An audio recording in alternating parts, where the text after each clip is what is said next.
one last video that I can make before I have to go to my first class for the day. And this is on resources. And it's awesome built-in resources here. I'm just going to click on it and click personal. Personal, all the ones that you saved.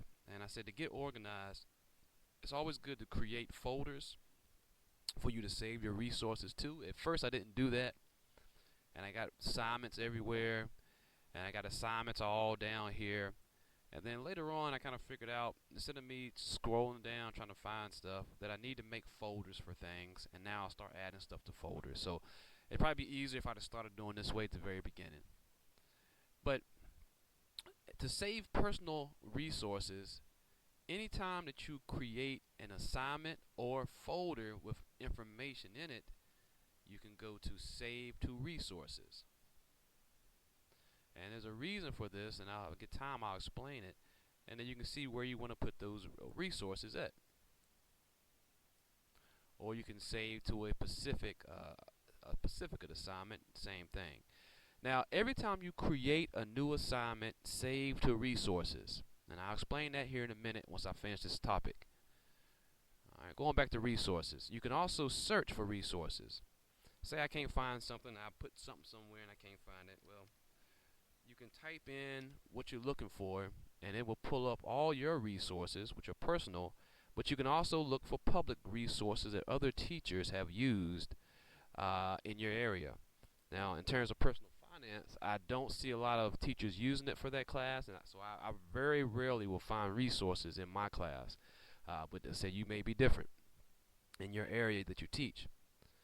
So there's all type of public and public resources there. Group resources, not quite. Okay, now I know group resources. These are the groups that you created. So if you happen to save resources to a particular group, you can as well. And the last one is apps. And when you click on apps, it connects to your all these programs here. And if they're not installed, you can install them here. This is the last one I haven't installed, was Dropbox.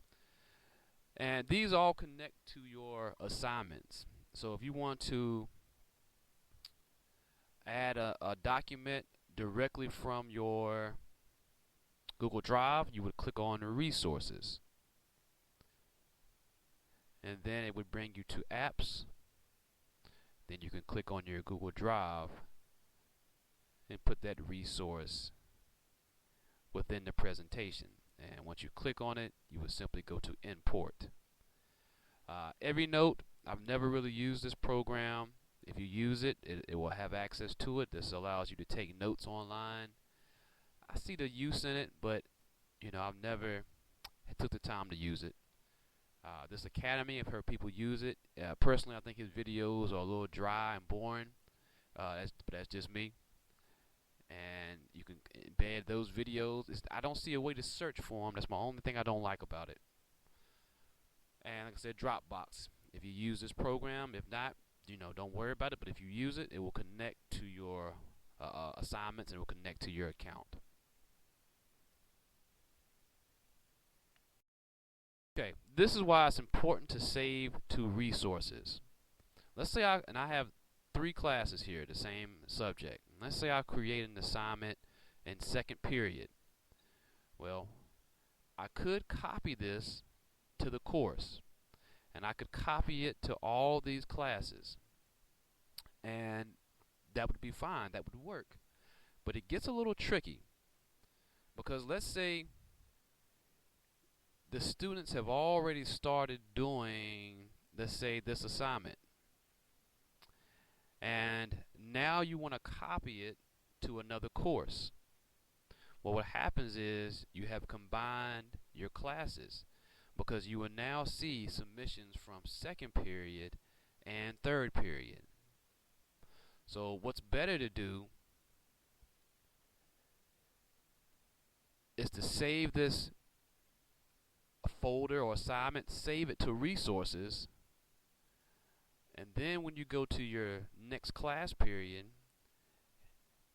and you want to include that same topic, you would go to add materials, and you would go import from resources, and then simply go to that assignment or assignments that you have just added, or you added an entire folder.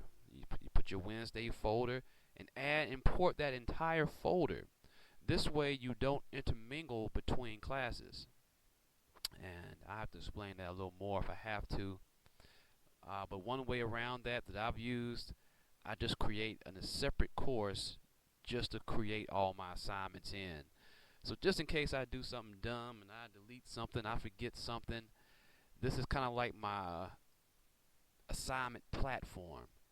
And from here, I save to resources from here, and I copy to my courses from here. And in case I delete, in case I do something, everything I've done all school year is kind of like in my little dummy course that I created just for that.